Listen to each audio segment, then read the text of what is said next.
तर नमस्कार मित्रांनो, मी तुम्हाला असं एक झाड दाखवणार आहे की त्याला कंटिन्यू पपाया लागतात. पपायाची अशी व्हरायटी आहे आणि ते झाड आमच्याकडे फक्त एकच आहे.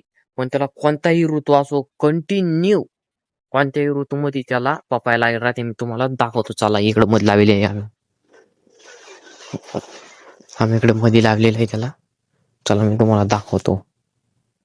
तर हे बघा, ही व्हरायटी आहे म्हणजे पपाया किती लागेल तुम्ही बघू शकता. आणि आता बरसात चालू आहे. इकडे पेरणी व्हायली खाली अद्रक ते लावेली आणि तुम्ही बघू शकता.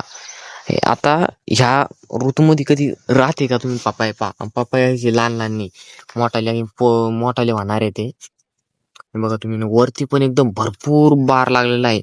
म्हणजे ह्या पपायाला इथं खाली बांधलेला आहे का, तिथून पपाया डायरेक्ट अशी वर लागत जाते म्हणजे लहान. आता याची व्हरायटी कोणती आहे ती तर मला नाही सांगता जाणार आहे, कारण की ती आम्ही स्पेशल एक झाड आणलेलं होतं आणि ते बघू शकता.